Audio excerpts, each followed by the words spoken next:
겨울비가 창문을 두드리던 그날 밤.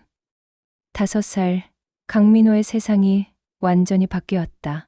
병원 복도에 울려 퍼지는 기계음과 함께 어머니는 영원히 눈을 감았다. 폐렴이 합병증으로 번지면서 불과 일주일 만에 벌어진 일이었다. 엄마가 어디 갔어요? 민호의 작은 목소리가 적막한 병실에 메아리쳤다. 아버지 강태수는 아들을 꼭 안아주고 싶었지만 눈물이 먼저 쏟아져 내렸다. 32살의 나이에 갑작스럽게 호라비가 된 그는 막막하기만 했다. 지방 건설 현장을 전전하며 생계를 이어가야 하는 그에게 어린 아들을 돌볼 여유는 없었다. 새벽 5시에 집을 나서서 밤늦게 돌아오는 일상이 반복되었다. 민호는 혼자 집에서 컵라면으로 끼니를 때우며 아버지를 기다렸다. 때로는 며칠 동안 현장에서 야숙하는 아버지를 기다리다 지쳐 잠들기도 했다. 그런 민호의 모습을 보다 못한 사람이 있었다. 바로 어머니의 여동생인 23살의 장선이었다. 대학교 2학년이던 선이는 언니의 주둠 소식을 듣고 곧바로 학교를 휴학했다. 형부, 민호를 제가 돌보겠습니다. 선이의 목소리에는 결연함이 담겨 있었다. 선이야, 내가 무슨, 너도 아직 어린데 어떡해. 언니가 하늘에서 지켜보고 있을 텐데. 민호를 이렇게 둘 수는 없어요. 그렇게 선이는 친정집을 떠나 형부와 조카가 사는 작은 아파트로 이사했다. 처음에는 서툴렀다. 아이 밥하는 법도 옷 입히는 법도 모르는 23살의 여대생이었으니까. 하지만 선이는 포기하지 않았다. 육아서적을 읽어가며 하나씩 배워갔고 민호가 좋아하는 음식을 알아가며 정성스럽게 돌봤다. 민호 역시 처음에는 낯설어했다. 이모, 우리 엄마 언제 와요? 이모, 엄마한테 전화해 주세요. 하지만 선이는 인내심을 갖고 민호의 마음을 어루만져 주었다. 잠들기 전 동화책을 읽어주고 악몽에 시달릴 때마다 등을 토닥여 주었다. 민호가 열이 날 때는 밤새도록 이마에 수건을 갈아대며 간병했다. 그렇게 몇 달이 지나자 민호는 서서히 선이에게 마음을 열기 시작했다. 이모, 오늘 유치원에서 친구들이 엄마 자랑을 했어요. 그래? 민호는 뭐라고 했는데? 저는 이모 자랑했어요. 그 말을 들은 선이의 눈시울이 붉어졌다. 유치원 학예의 날, 민호는 무대에서 큰 소리로 외쳤다. 우리 엄마가 제일 예뻐요. 그러면서 객석에 앉은 선이를 가리켰다. 다른 학부모들이 웅성거렸지만 선이는 신경 쓰지 않았다. 오히려 민호가 자신을 그렇게 불러준 것이 고마울 뿐이었다. 그날 밤, 선이는 큰 결심을 했다. 민호야, 이모가 평생 너를 지켜줄게. 정말요? 다른 데 안 가요? 응. 절대 안 가. 민호가 어른이 될 때까지, 아니 그 이후에도 계속 함께 있을 거야. 선이는 그 약속을 지키기 위해 많은 것을 포기했다. 대학 복학을 미루고 연인과의 관계도 정리했다. 23의 나이에 결혼을 꿈꾸던 선이었지만 민호가 더 중요했다. 친구들이 하나둘 결혼을 하고 아이를 낳을 때도 선이는 민호만을 바라봤다. 아버지 태수는 선이에게 미안한 마음이 컸다. 선이야, 정말 고마워. 내가 어떻게 보답을. 형부, 이런 말씀 마세요. 민호는 제 조카잖아요. 선이의 미소에는 진심이 담겨 있었다. 민호가 초등학교에 입학하던 날, 선이는 어머니의 역할을 완벽하게 해냈다. 교복을 차려입힌 민호의 손을 잡고 학교 앞에서 사진을 찍었다. 민호야, 학교에서 친구들과 사이좋게 지내야 해. 네, 엄마. 아니, 이모. 민호가 실수로 엄마라고 부르다가 고쳐 말했다. 그 순간 선이의 가슴이 뭉클했다. 이 아이에게 나는 정말 엄마와 같은 존재구나. 그날부터 선이는 더욱 확고한 마음으로 민호를 키우기로 다짐했다. 결혼은 포기하더라도 이 아이만큼은 제대로 키워내겠다고. 밤늦게 일해서 돌아온 아버지가 피곤해 지쳐 있을 때도 선이는 민호의 숙제를 봐주고 내일 준비물을 챙겨주었다. 민호가 감기에 걸려 며칠간 학교를 못 갈 때는 선희가 직장에 휴가를 내고 간병했다. 친구들과 싸워서 울며 집에 올 때도 선희가 따뜻한 우유를 끓여주며 이야기를 들어주었다. 이모, 저는 왜 엄마가 없어요? 가끔 민호가 이런 질문을 할 때마다 선희는 가슴이 저려왔다. 하지만 슬픈 기색을 내비치지 않고 따뜻하게 대답해 주었다. 민호 엄마는 하늘나라에서 민호를 지켜보고 계셔. 그리고 이모가 여기서 민호를 사랑해주고 있잖아. 그럼 이모가 제 엄마예요? 이모는 민호를 세상에서 가장 사랑하는 사람이야. 그렇게 선희는 민호에게 어머니 이상의 존재가 되어갔다. 혈연 관계는 이모와 조카였지만 마음만큼은 진짜 모자였다. 민호가 10살이 되던 해, 선희는 30살이 되었다. 주변에서 결혼하라는 성화가 심했지만 선희는 웃으며 넘겼다. 민호가 제 전부예요. 이 아이만 잘 키우면 돼요. 그런 선희를 보며 민호는 생각했다. 이모는 정말 천사야. 나를 위해 이렇게까지 해주시다니. 어린 나이였지만 민호는 이모의 희생을 알고 있었다. 그래서 더욱 열심히 공부했고 이모에게 상처가 되지 않으려 노력했다. 친구들이 엄마 자랑을 할 때도 민호는 당당하게 이모 자랑을 했다. 우리 이모는 세상에서 제일 착해요. 그리고 제일 예뻐요. 그런 민호의 모습을 보며 선희는 자신의 선택이 옳았다고 확신했다. 이 아이를 위해서라면 무엇이든 할 수 있었다. 세월은 흘러 민호가 중학생이 되었고 선희는 어느새 35이 되었다. 하지만 후회는 없었다. 민호가 건강하게 바르게 자라는 모습을 보는 것이 선희에게는 가장 큰 행복이었다. 그리고 민호 역시 이모 선희를 세상에서 가장 소중한 사람으로 여기며 자라났다. 진짜 어머니를 잃었지만 더 큰 사랑을 받으며 성장하고 있었던 것이다. 민호가 고등학생이 되던 해, 선희는 큰 결정을 내렸다. 지금까지 해오던 사무직을 그만두고 완전히 새로운 일을 시작하기로 한 것이다. 민호야, 이모가 이제 다른 일을 해볼까 해. 무슨 일이요? 사람들의 고민을 들어주고 조언해주는 일. 민호는 고개를 갸우뚱했다. 이모가 무슨 말을 하는지 정확히 이해하지 못했기 때문이다. 선희가 선택한 일은 다름 아닌 송금, 고는 일이었다. 하지만 단순한 점술가와는 달랐다. 선희는 사람들의 송금을 보면서 그들의 마음속 깊은 이야기를 들어주는 역할을 했다. 처음에는 작은 천막 하나로 시작했다. 지하철역 근처 한적한 골목에 조그만 테이블과 의자 2대를 놓고 영업을 시작했다. 송금, 운세, 고민 상담이라고 적힌 작은 간판이 전부였다. 첫 손님은 50대 중반의 아주머니였다. 아가씨, 제 손 좀 봐주실래요? 그 아주머니는 남편과의 불화로 마음고생이 심한 상태였다. 선희는 송금을 보는 척하면서 천천히 그 아주머니의 이야기를 들어주었다. 댁의 송금을 보니 참 따뜻한 마음을 가지신 분이시네요. 정말요? 네. 그런데 지금 마음이 많이 아프시죠? 아주머니의 눈시울이 붉어졌다. 어떻게 아셨어요? 선희는 송금이 아니라 그 아주머니의 표정과 몸짓에서 모든 것을 읽어냈다. 어린 시절부터 민호의 마음을 세심하게 살펴온 경험이 빛을 발하는 순간이었다. 말씀해 보세요. 무엇이 그렇게 힘드신지. 그날부터 선희의 작은 상담소는 입소문을 타기 시작했다. 저기 있는 젊은 아가씨가 정말 신기해. 송금도 잘 보지만 말도 참 잘해줘. 맞아. 나도 갔다 왔는데 마음이 한결 가벼워졌어. 점점 더 많은 사람들이 선희를 찾아왔다. 이혼을 고민하는 주부, 취업이 안 되어 고민인 청년, 자식 때문에 속상한 어머니들까지. 선희는 모든 이들의 이야기를 진심으로 들어주었다. 이모, 요즘 사람들이 많이 찾아오시네요. 응. 민호야, 사람들이 마음 둘 곳이 없어서 그런 것 같아. 송금을 정말로 보시는 거예요? 선희는 민호의 질문에 미소를 지었다. 송금보다는 마음을 봐주는 거야.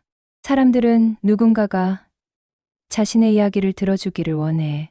민호는 이모의 말에 고개를 끄덕였다. 실제로 선의의 상담소를 찾는 사람들은 송금보다는 대화를 원하는 경우가 많았다. 선의는 그들의 손을 보면서 자연스럽게 대화를 이끌어갔다. 요즘 잠을 잘 못 주무시죠? 어머, 어떻게 아셨어요? 송금에 다 나와 있어요. 무엇 때문에 그러신지 말씀해 보세요. 사실 선의는 그 사람의 다크서클과 피곤한 표정을 보고 짐작한 것이었다. 하지만 상대방은 신기해하며 자신의 속마음을 털어놓기 시작했다. 선의의 장사는 날로 번창했다. 천막에서 시작한 일이 이제는 작은 가게로 확장되었다. 장선희 마음 상담소라는 간판을 달고 정식으로 영업을 시작했다. 내부는 아늑하게 꾸며져 있었다. 따뜻한 조명과 편안한 소파, 그리고 차를 마실 수 있는 작은 테이블까지. 어서 오세요. 편하게 앉으세요. 선의의 따뜻한 인사말에 손님들은 긴장이 풀렸다. 어느 날 20대 후반의 젊은 여성이 상담소를 찾아왔다. 그녀는 연인과의 관계 때문에 고민이 많았다. 선생님, 제 남자친구가 요즘 연락도 잘 안 해요. 언제부터 그랬나요? 한 달 전부터요. 처음에는 바쁘다고 했는데. 선희는 그 여성의 손을 잡고 천천히 살펴보았다. 댁의 송금을 보니 사랑에 진심인 분이시네요. 정말요? 네. 하지만 지금 많이 불안하시죠? 여성은 눈물을 글썽이며 고개를 끄덕였다. 그 남자분이 마음이 변한 것 같아서 무서워요. 선희는 위로의 말을 건넸다. 사랑은 혼자 하는 게 아니에요.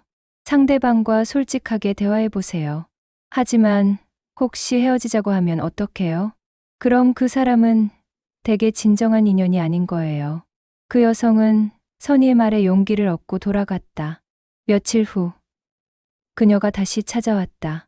이번에는 화난 표정이었다. 선생님, 남자친구와 대화했어요. 정말 바빠서 그랬다고 하더라고요. 다행이네요. 앞으로는 서로 더 솔직하게 지내기로 했어요.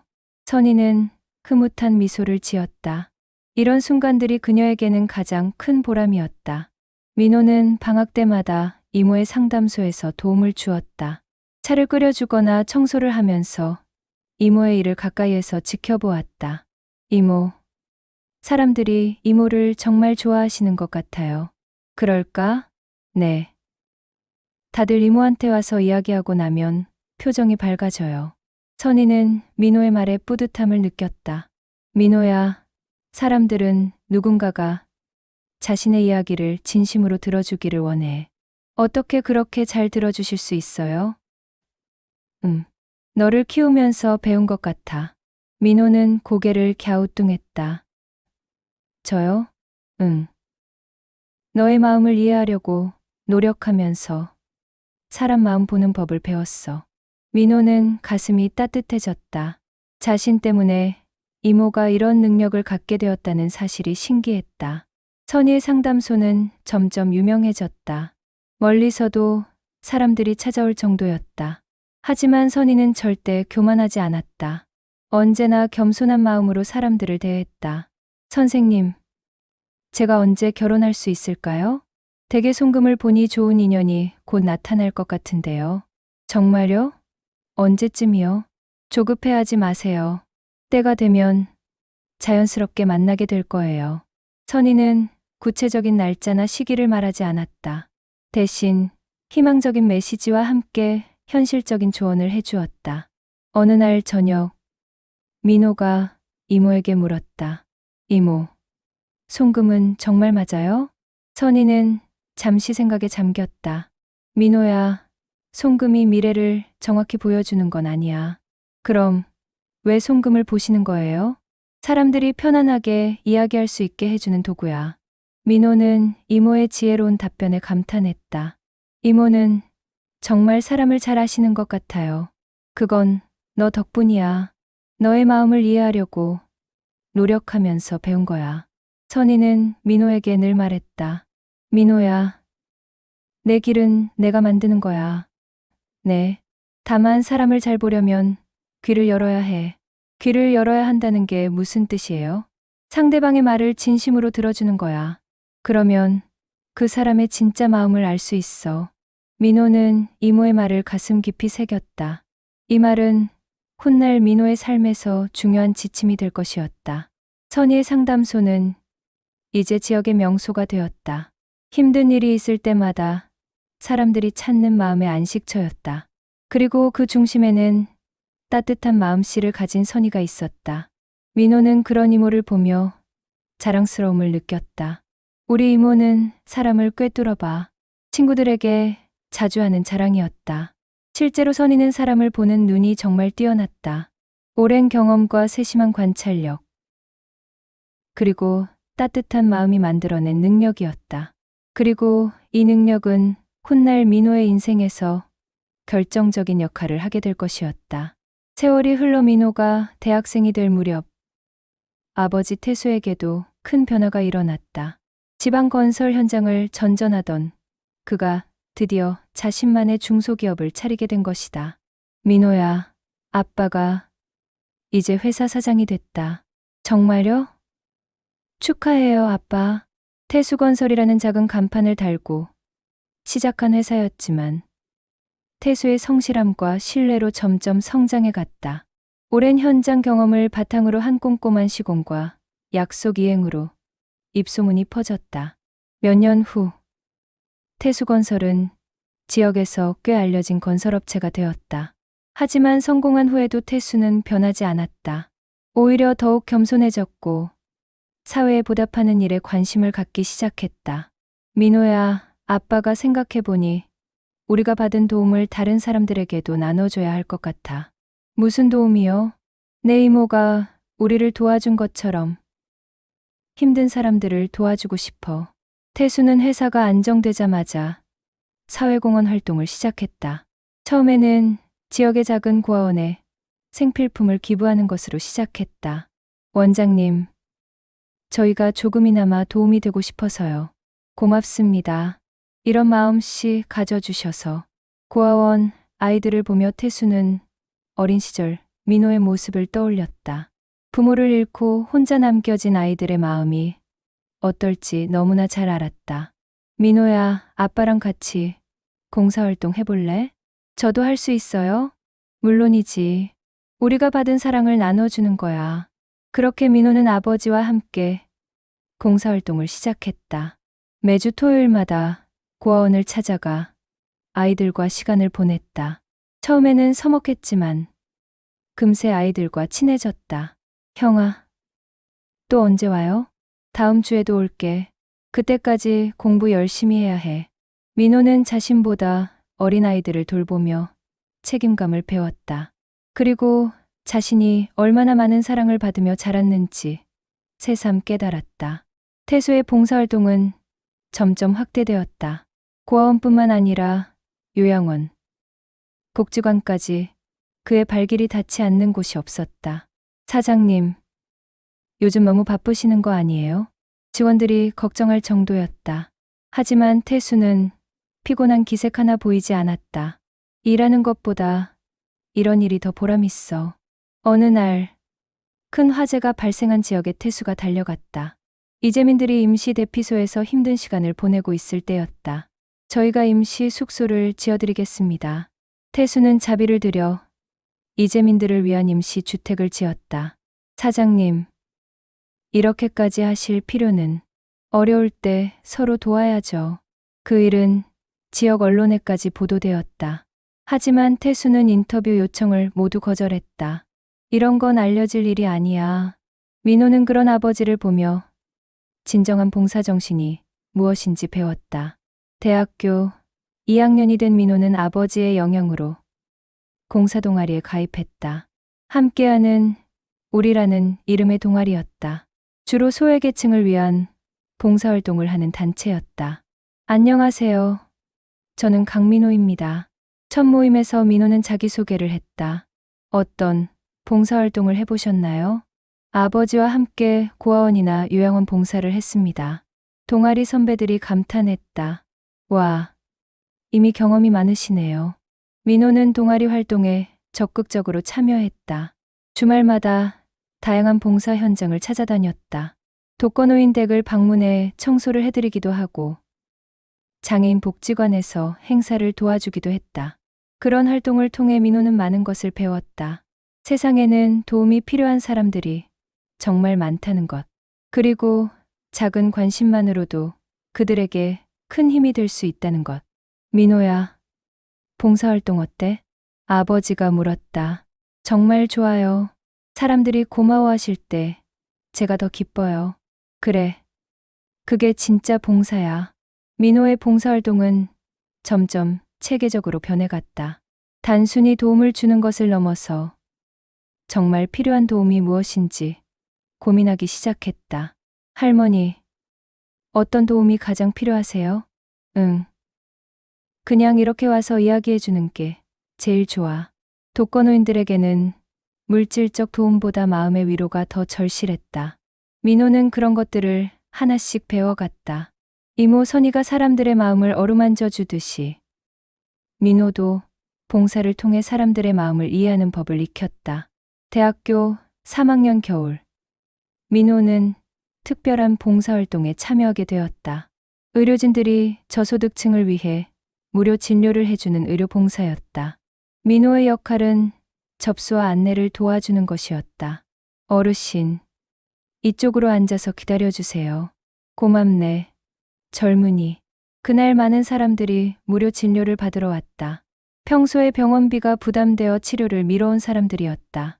민호는 그들을 정성껏 안내했다. 차례를 기다리는 동안 지루하지 않도록 이야기도 나눠주고 필요한 서류도 고아서 작성해 주었다. 젊은이, 참 친절하구나. 제가 도울 수 있는 일이라 기쁩니다. 그때였다. 접수 데스크 근처에서 의료진을 도와주는 젊은 여성이 민호의 눈에 들어왔다. 간호사는 아닌 것 같았지만 환자들을 돌보는 모습이 무척 자연스러웠다. 혈압을 재는 것부터 간단한 상처 소독까지 의료진들의 손길이 닿지 않는 부분을 세심하게 챙겨주고 있었다. 저분도 봉사자신가? 민호는 동아리 선배에게 물어봤다. 응. 윤다연 씨라고 해. 의료 봉사에 자주 오시는 분이야. 윤다연. 민호는 그 이름을 마음속으로 되뇌었다. 다연은 환자들 한 명 한 명에게 따뜻한 미소를 보여주었다. 특히 아이들이나 노인분들께는 더욱 세심한 배려를 보였다. 할머니, 아프지 않게 살살 해드릴게요. 고맙네, 딸아. 그 모습을 본 민호는 가슴이 뭉클했다. 자신과 비슷한 마음으로 봉사를 하는 사람을 만난 것 같아서였다. 봉사활동이 끝나고 민호는 용기를 내어 다연에게 말을 걸었다. 안녕하세요. 저는 강민호라고 합니다. 아, 안녕하세요. 윤다연이에요. 다연의 목소리는 따뜻했다. 오늘 수고 많으셨어요. 환자분들을 정말 잘 돌봐주시던데요. 고마워요. 민호 씨도 접수 도와주시느라 고생 많으셨어요. 두 사람은 자연스럽게 대화를 나누기 시작했다. 다연은 평소에도 이런 의료 봉사에 자주 참여한다고 했다. 부모님이 해외에서 구호 사업을 하셔서 어릴 때부터 봉사의 중요성을 배웠어요. 와, 정말 대단하시네요. 민호는 다연의 이야기에 감탄했다. 해외에서 구호 사업을 한다니 얼마나 숭고한 일인가. 민호 씨는 어떤 계기로 봉사를 시작하셨어요? 저희 아버지가 사회공헌 활동을 많이 하셔서 자연스럽게 시작하게 됐어요. 가족 모두 봉사 정신이 투철하시군요. 다연의 말에 민호는 뿌듯함을 느꼈다. 그날 이후로 민호는 다연을 자주 만나게 되었다. 봉사활동 현장에서 마주칠 때마다 서로 반갑게 인사를 나눴다. 민호는 점점 다연에게 호감을 갖기 시작했다. 봉사에 대한 진정성과 따뜻한 마음씨가 매력적으로 느껴졌다. 그리고 무엇보다 자신과 같은 가치관을 가진 사람이라는 점이 좋았다. 아버지 태수는 민호가 봉사활동에 더욱 적극적으로 참여하는 모습을 보며 흐뭇해했다. 민호가 정말 의젓해졌구나. 형부, 민호는 어릴 때부터 착했어요. 이모 선희도 민호의 성장을 대견해 했다. 하지만 그들은 아직 윤다연이라는 여성의 존재를 모르고 있었다. 민호 인생에 큰 변화를 가져올 그 만남을 말이다. 첫 만남 이후 몇 주가 지나면서 민호와 다연은 자연스럽게 가까워졌다. 봉사활동 현장에서 만날 때마다 대화 시간이 길어졌고 서로에 대해 더 많은 이야기를 나누게 되었다. 민호 씨, 오늘 봉사 끝나고 시간 있으세요? 다연이 먼저 제안했다. 네, 있어요. 그럼 차라도 한잔 할까요? 할 이야기가 있어서요. 민호의 가슴이 두근거렸다. 근처 조용한 카페에서 두 사람은 마주 앉았다. 민호 씨는 평소에 어떤 일을 하세요? 아직 대학생이에요. 경영학과 3학년이고요. 와, 저보다 어리시네요. 저는 벌써 직장 생활 2년 차거든요. 다연은 작은 무역회사에서 해외 업무를 담당한다고 했다. 그래서 부모님 일을 이해할 수 있어요. 해외 구호 사업이 얼마나 힘든 일인지. 민호는 다연의 이야기에 빠져들었다. 그녀가 들려주는 부모님의 해외 활동 이야기는 정말 감동적이었다. 작년에 아프리카에 우물을 파주는 사업을 하셨는데 현지 아이들이 깨끗한 물을 마시고 얼마나 기뻐했는지 몰라요. 다연은 핸드폰에서 사진들을 보여주었다. 아프리카의 밝은 햇살 아래 웃고 있는 아이들의 모습이었다. 정말 뿌듯하셨겠어요. 네. 부모님은 항상 말씀하세요. 우리가 받은 것보다 더 많이 베풀어야 한다고. 민호는 그 말에 깊이 공감했다. 자신의 아버지도 비슷한 철학을 가지고 있었기 때문이다. 저희 아버지도 그런 분이에요. 성공한 후에 더 많은 봉사를 하시거든요. 정말요? 어떤 봉사를 하시는데요? 민호는 아버지의 사회공헌 활동에 대해 자세히 이야기했다. 고아원 후원부터 재난 현장 복구까지 태수의 다양한 활동들을. 와, 정말 대단하신 분이네요. 언젠가 뵙고 싶어요. 다연의 말에 민호는 가슴이 뛰었다. 그녀가 자신의 가족에게 관심을 보인다는 것이 기뻤다. 그날 이후로 두 사람은 더욱 자주 만났다. 봉사활동이 없는 날에도 함께 시간을 보냈다. 다연 씨, 이번 주말에 영화 보러 갈래요? 좋아요. 어떤 영화요? 휴먼 다큐멘터리 어때요? 봉사 관련된 내용이라고 하던데. 두 사람의 관심사는 정말 잘 맞았다. 영화를 보고 나서도 카페에서 오랫동안 이야기했다. 정말 감동적이었어요. 저도 언젠가 저런 일을 해보고 싶어요. 민호 씨라면 충분히 할 수 있을 것 같아요. 다연의 격려에 민호는 더욱 자신감을 얻었다. 몇 달이 지나면서 민호는 다연에게 완전히 빠져들었다. 그녀의 모든 것이 좋았다. 봉사에 대한 열정, 따뜻한 성격, 그리고 항상 다른 사람을 먼저 생각하는 마음씨까지. 다연 씨, 제가 고백할 게 있어요. 어느 봄날 저녁, 민호는 용기를 냈다. 무슨 고백이요? 저, 다연 씨를 좋아해요. 정말 많이. 다연은 잠시 놀란 듯 했지만 곧 환한 미소를 지었다. 저도 민호 씨를 좋아해요. 그렇게 두 사람은 연인이 되었다. 민호에게는 첫 번째 진지한 연애였다. 대학 시절 몇 번의 가벼운 만남은 있었지만 이번처럼 진심으로 사랑하는 것은 처음이었다. 다연과 함께하는 시간들은 모두 소중했다. 함께 봉사활동을 하고 영화를 보고 산책을 하면서 서로의 꿈을 이야기했다. 민호야, 나중에 우리가 결혼하면 어떤 가정을 꾸리고 싶어? 서로를 존중하고 주변 사람들에게 도움이 되는 그런 가정? 와, 저와 생각이 똑같네요. 다연은 자신의 꿈에 대해서도 이야기했다. 저는 나중에 부모님처럼 해외에서 구호 사업을 해보고 싶어요. 정말요? 어떤 일을요? 교육 사업이요. 가난한 나라 아이들에게 교육 기회를 제공하는 거예요. 민호는 다연의 원대한 꿈에 감탄했다. 자신도 언젠가 그런 의미 있는 일을 하고 싶다는 생각이 들었다. 저도 함께 할 수 있을까요? 물론이죠. 함께하면 더 큰 일을 할 수 있을 거예요. 두 사람의 관계는 점점 깊어졌다. 6개월, 8개월이 지나면서 서로 없으면 안 될 존재가 되었다. 민호는 다연에게 자신의 가족 이야기도 털어놓았다. 어린 시절 어머니를 잃고 이모 선이가 키워준 이야기까지. 정말 힘들었겠어요. 다연은 민호의 손을 꼭 잡아주었다. 하지만 이모님과 아버님이 정말 훌륭하신 분들이네요. 네. 저는 정말 운이 좋았어요. 이런 가족이 있어서. 다연은 민호의 가족 이야기를 들으며 눈시울을 붉혔다. 그녀의 진심, 어린 반응에 민호는 더욱 사랑에 빠졌다.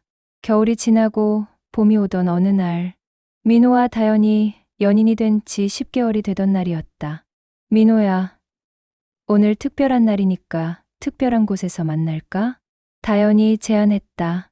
어디요? 우리가 처음 만난 의료 공사 센터 앞 공원. 거기서 만나요. 민호는 설레는 마음으로 약속 장소로 향했다. 공원에는 벚꽃이 만개해 있었다. 다연은 이미 벤치에 앉아 기다리고 있었다. 평소보다 조금 더 신경 써서 옷을 입은 모습이었다. 다연아, 미안. 늦었어? 아니야. 나도 방금 왔어. 두 사람은 벤치에 나란히 앉았다. 벚꽃이 바람에 흩날리는 모습이 마치 영화의 한 장면 같았다. 민호야, 우리 사귄 지 10개월이 됐네. 그러게, 정말 빨리 지나간 것 같아. 다연은 잠시 망설이더니 가방에서 작은 상자를 꺼냈다. 민호야, 이거. 상자를 열자 은반지가 들어있었다. 민호는 깜짝 놀랐다. 다연아, 이게, 민호야, 나랑 결혼해 줄래? 예상치 못한 다연의 프로포즈에 민호는 말을 잃었다. 보통은 남자가 먼저 프로포즈하는 것이 일반적인데, 다연이 먼저 나선 것이었다. 다연아, 미안해. 갑작스럽게 이런 말을 해서.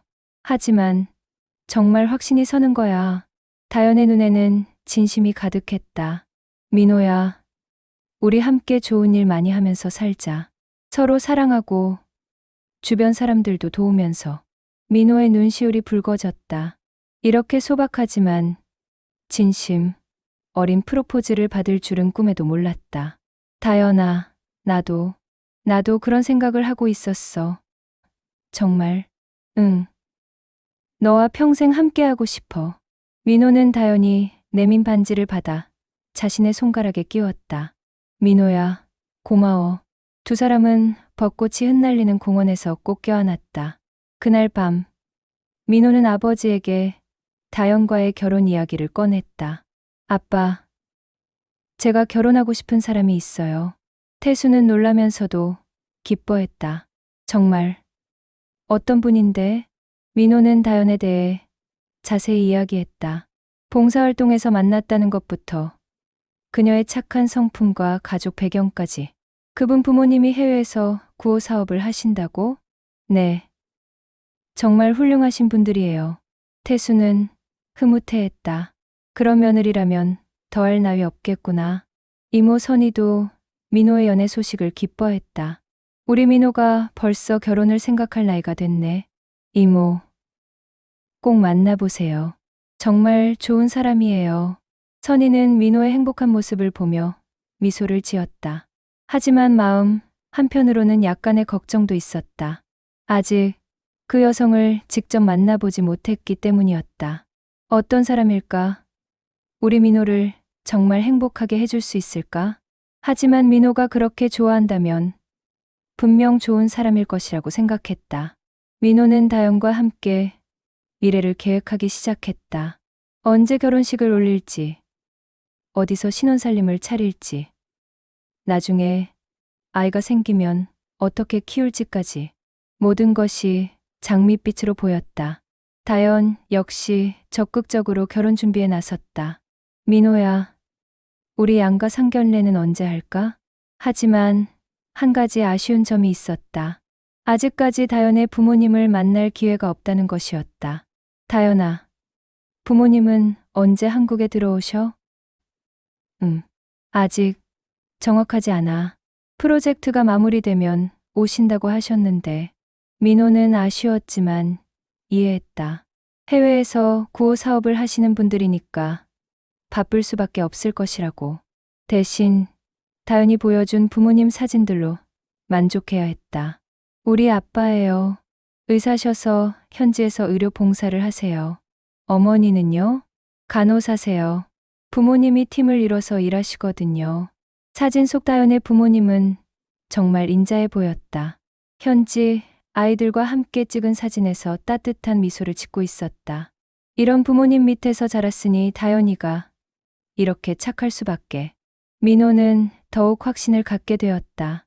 다연과의 결혼이 자신 인생 최고의 선택이라고. 하지만 그는 아직 몰랐다. 곧 자신의 모든 믿음이 산산조각 날 것이라는 사실을. 민호는 다연과의 결혼이 확정된 후 가장 먼저 하고 싶었던 일이 있었다.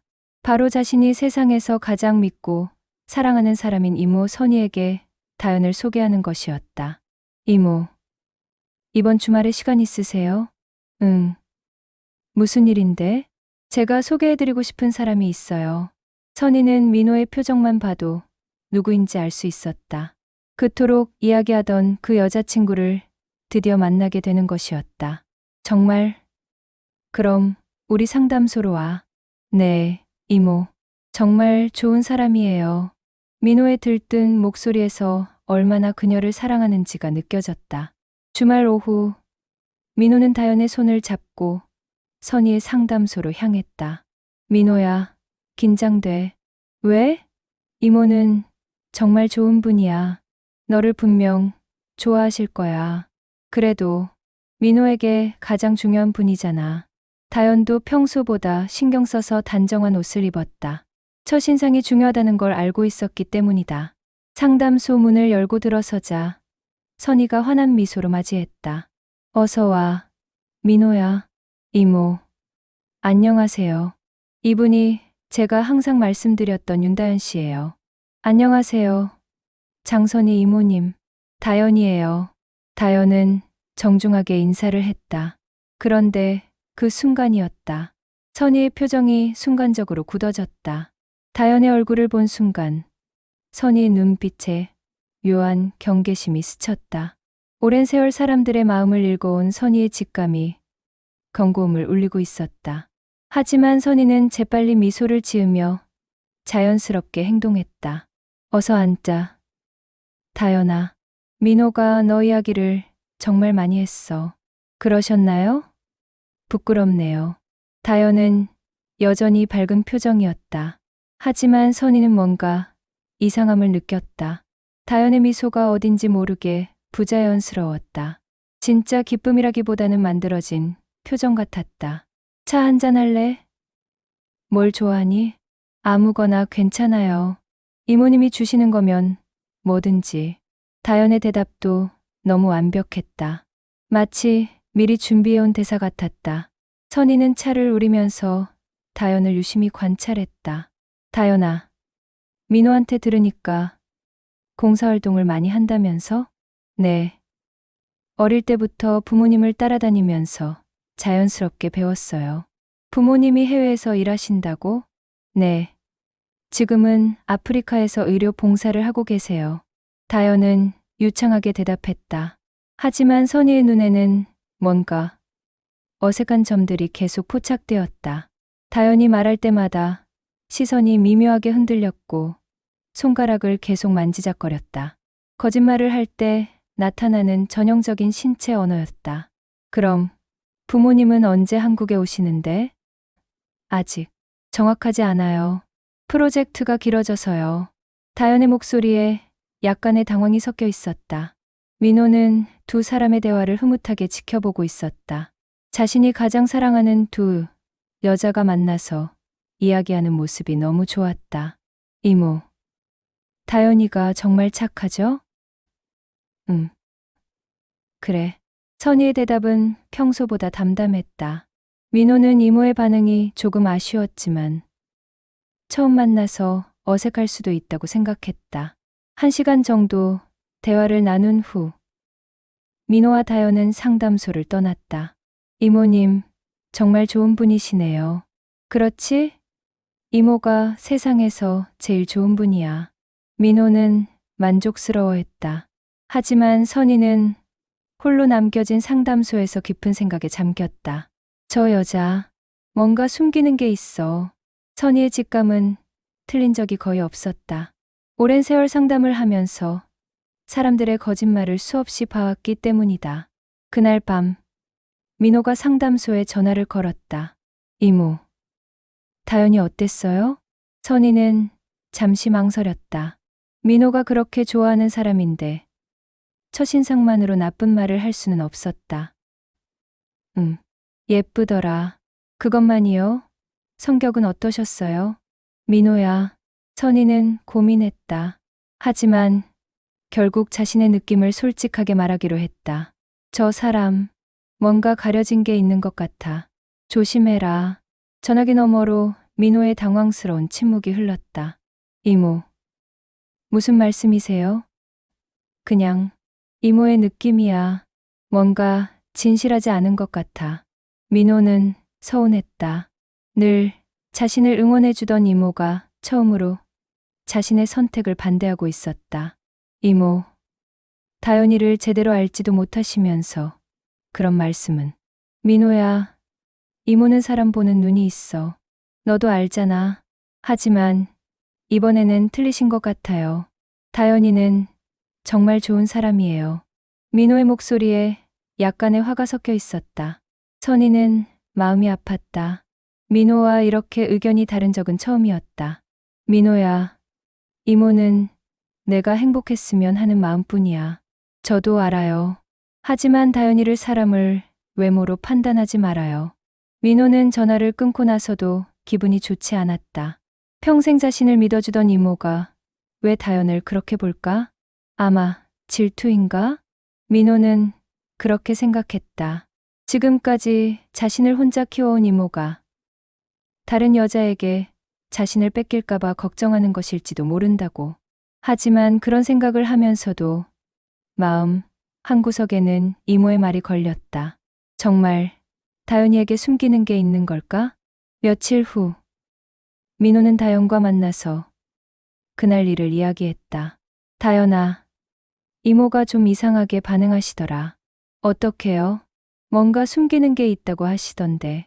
다연의 표정이 순간 굳어졌다. 하지만 곧 웃으며 대답했다. 이모님이 민호를 너무 아끼셔서 그런 것 같아. 누가 와도 마음에 안 들으실 거야. 그런가? 응. 이해해.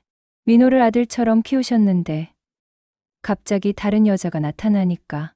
다연의 설명은 그럴듯했다. 민호도 어느 정도 수긍했다.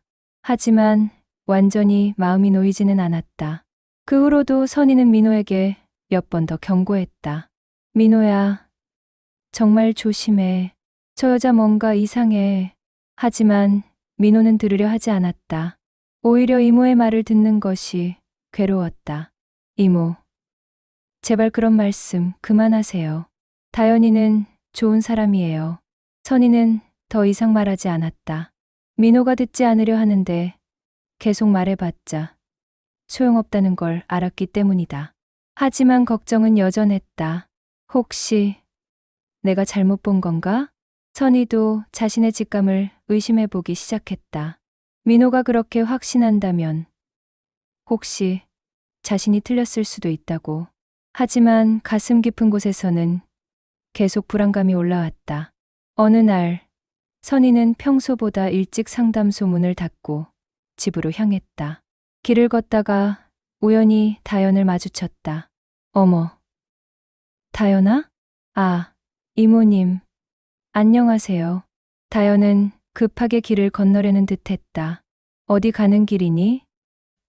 아, 그냥 친구 만나러요. 다연의 대답은 어색했다. 그리고 선희는 다연의 옷차림이 평소와 다르다는 것을 발견했다. 훨씬 화려하고 비싼 옷을 입고 있었다. 민호와 만날 때는 항상 수수한 옷을 입었는데 말이다. 그럼 먼저 가볼게요. 다연은 서둘러 자리를 떴다. 선희는 그 모습을 바라보며 더욱 확신을 갖게 되었다. 역시 뭔가 숨기고 있어.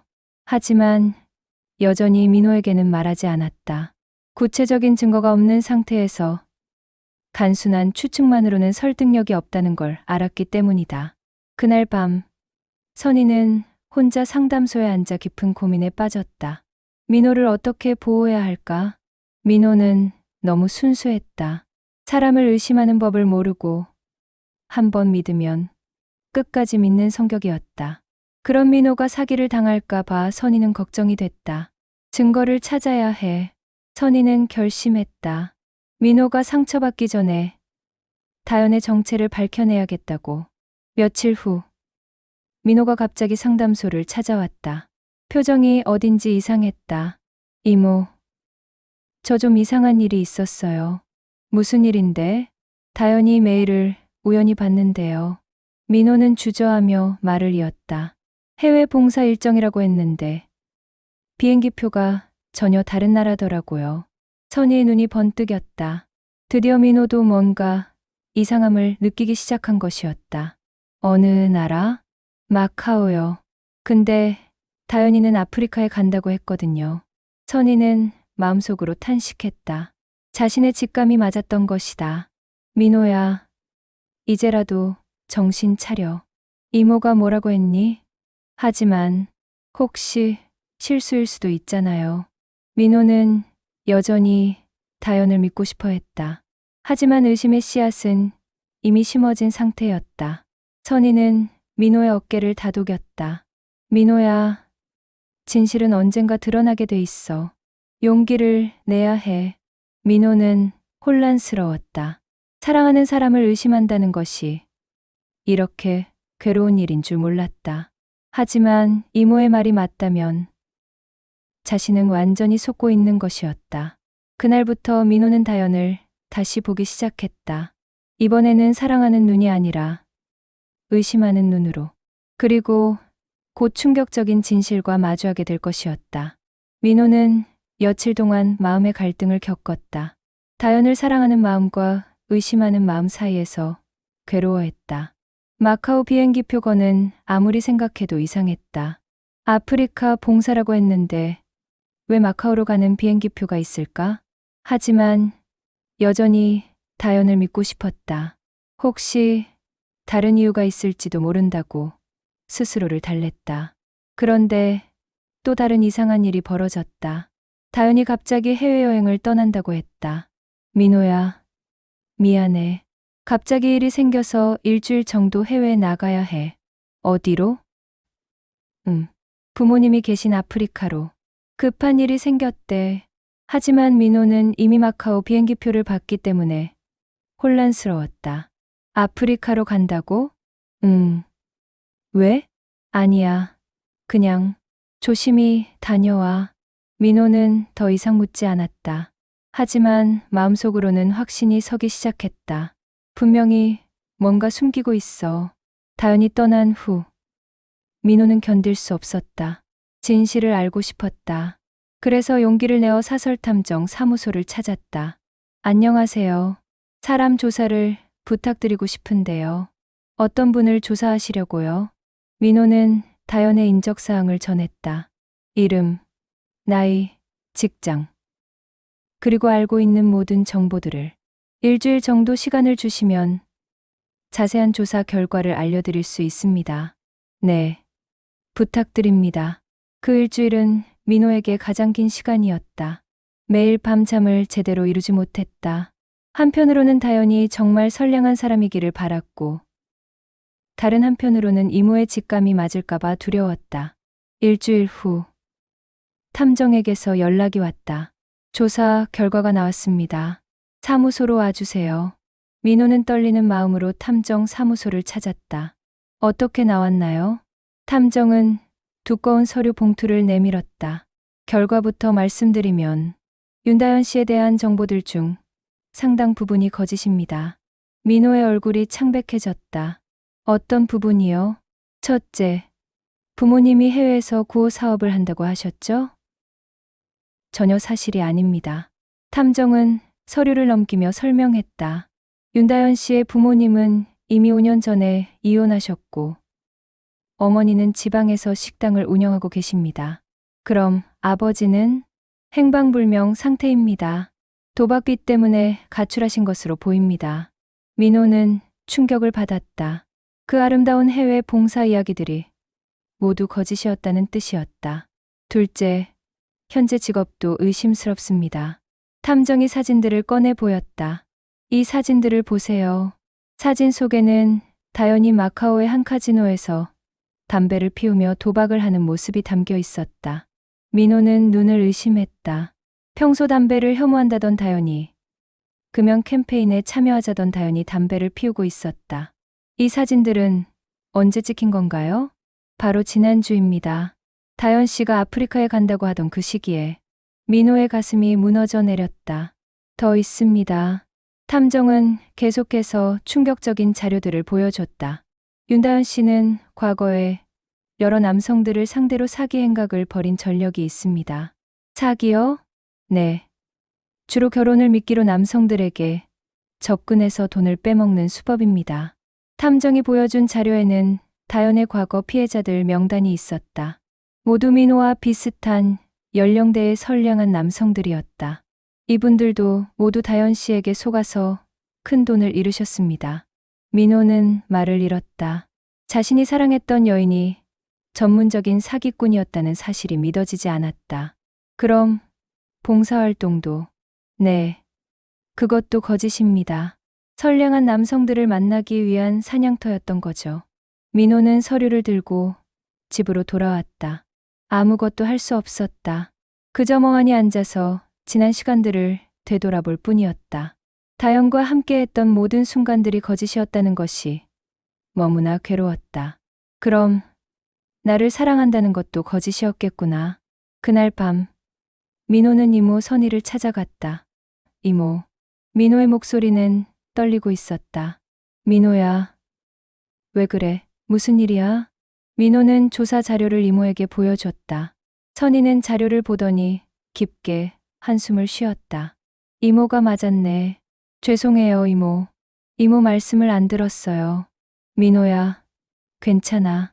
이모도 확실한 증거가 없어서 강하게 말하지 못했어. 선희는 민호를 안아주었다. 많이 힘들지? 네. 정말 많이요.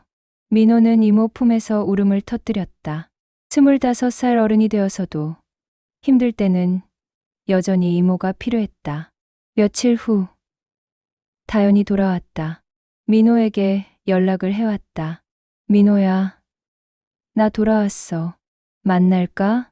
민호는 마지막으로 그녀와 대면하기로 결심했다. 직접 따져보고 싶었다. 약속 장소는 처음 만났던 그 카페였다. 다연은 평소처럼 밝은 표정으로 나타났다. 민호야, 보고 싶었어. 아프리카는 정말 덥더라. 아프리카? 민호는 조사 자료가 담긴 봉투를 테이블 위에 내려놓았다. 이게 뭐야? 다연의 표정이 순간 굳어졌다. 내 진짜 얼굴이야. 민호는 차갑게 말했다. 언제까지 나를 속일 생각이었어?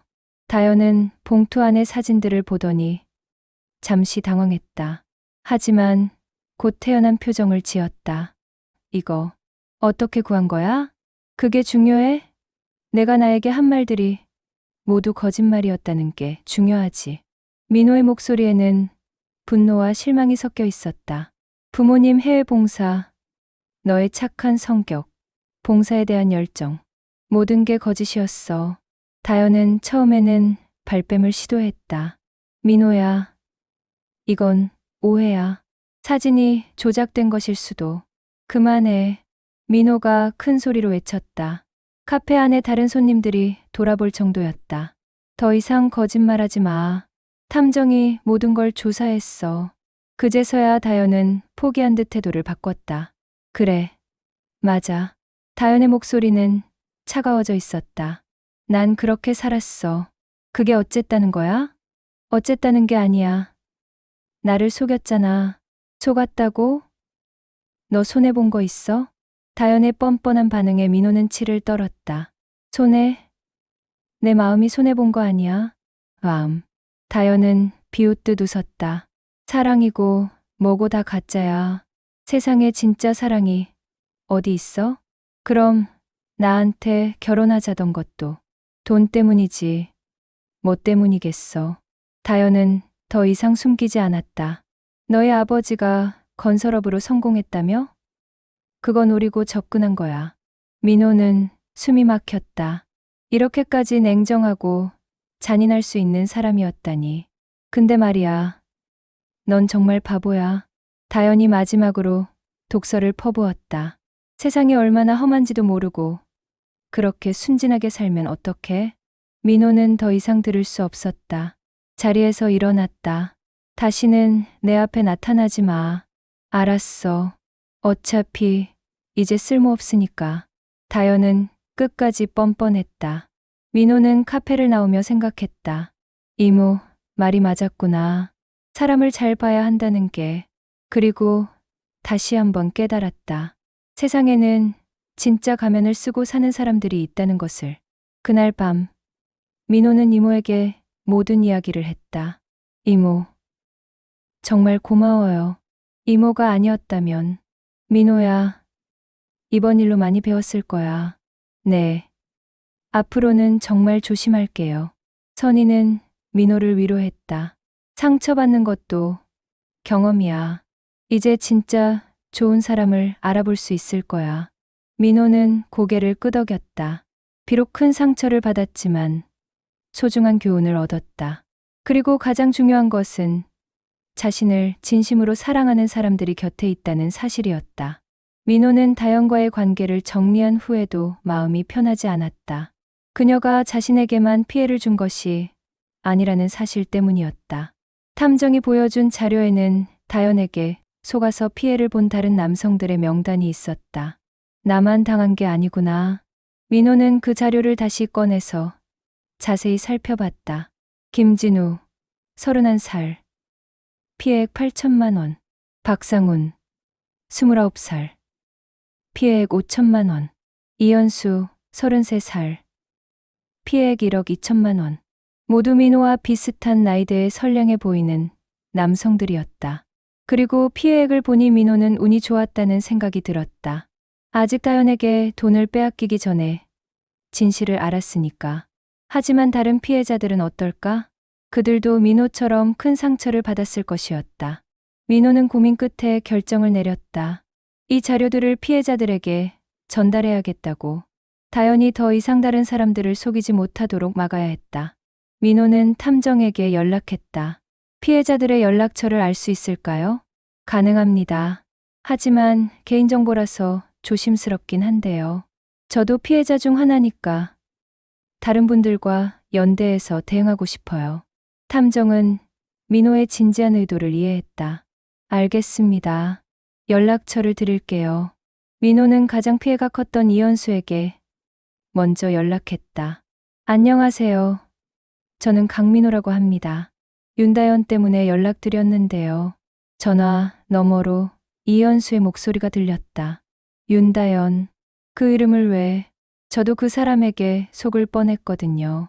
만나서 이야기할 수 있을까요? 이현수는 망설였다. 그 사건은 그에게 너무나 큰 상처였기 때문이다. 하지만 결국 만나기로 했다.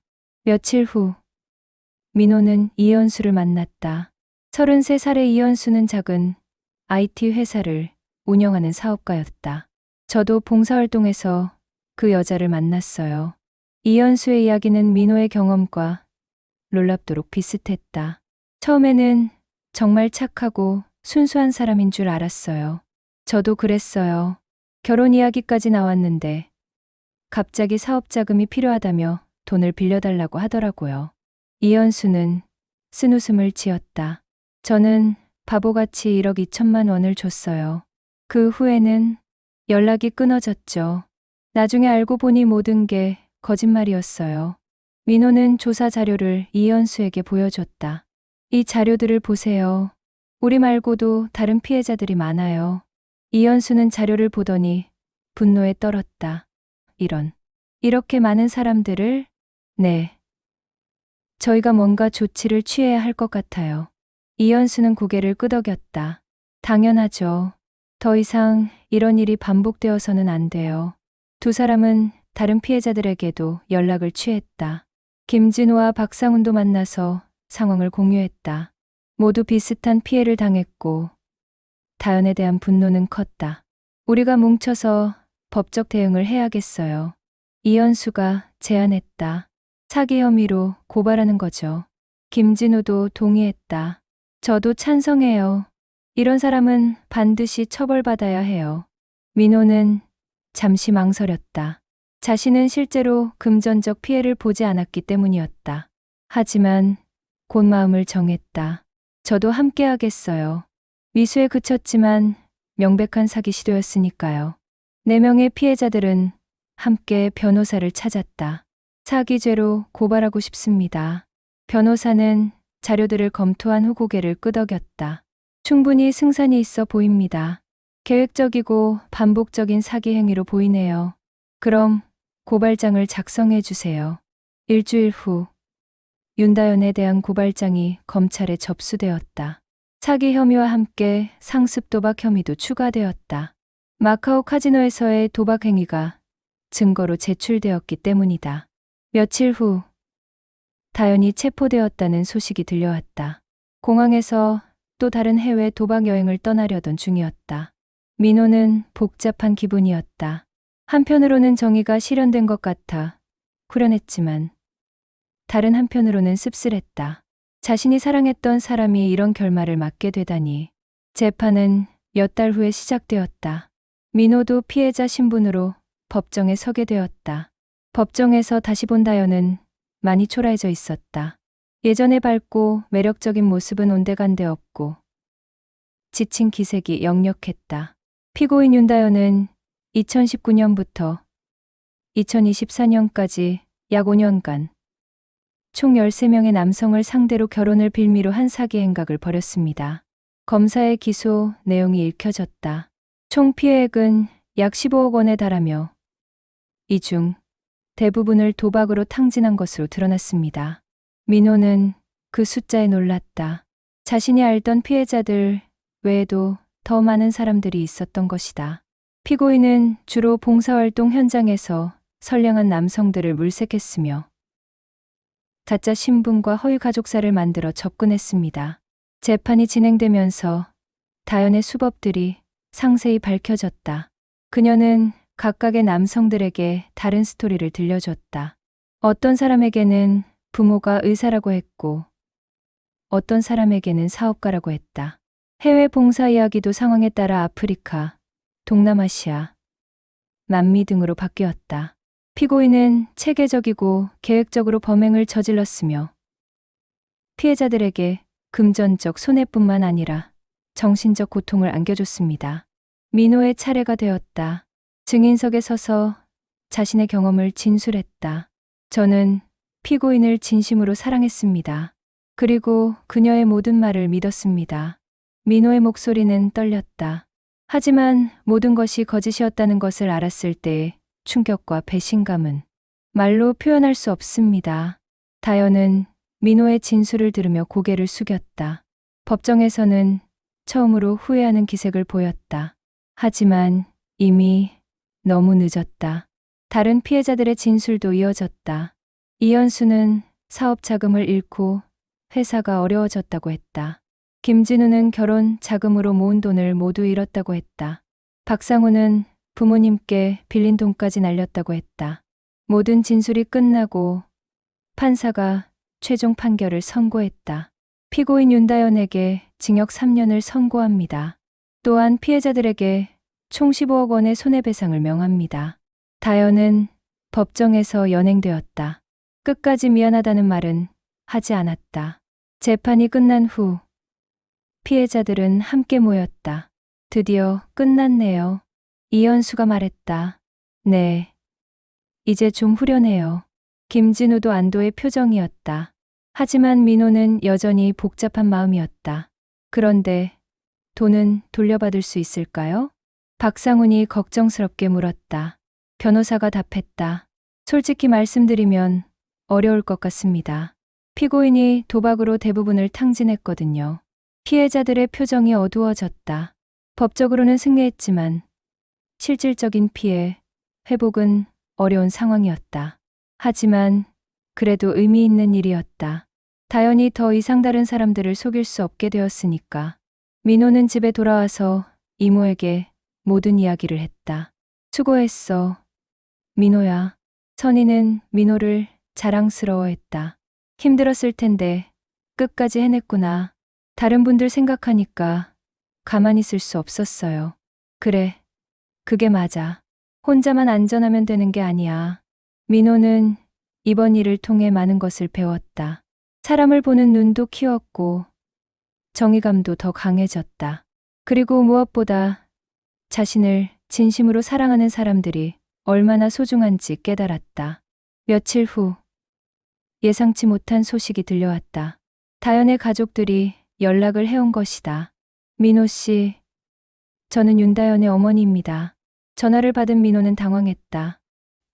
아, 안녕하세요. 딸이 정말 큰 잘못을 했습니다. 죄송합니다. 다연의 어머니는 울먹이며 사과했다. 제가 딸을 제대로 못 키운 탓입니다. 민호는 마음이 복잡했다. 어머니가 사과하실 일은 아니에요. 그래도 피해자분들께 조금이나마 도움이 되고 싶어서요. 다연의 어머니는 자신이 운영하는 식당을 팔아서라도 피해 보상을 하겠다고 했다. 민호는 그 마음이 고마웠지만 거절했다.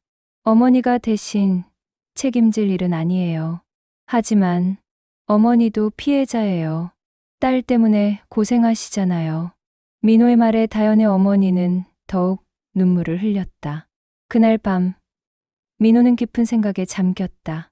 다연도 어쩌면 어떤 상처와 좌절 때문에 그런 길을 걸었을지도 모른다고. 하지만 그것이 다른 사람들을 속이고 상처 주는 것을 정당화할 수는 없었다. 민호는 이번 일을 통해 확실히 깨달았다. 진실은 결국 드러나게 되어 있고 정의는 반드시 실현된다는 것을. 그리고 가장 중요한 것은 자신을 사랑하는 사람들과 함께하는 것이라는 사실을.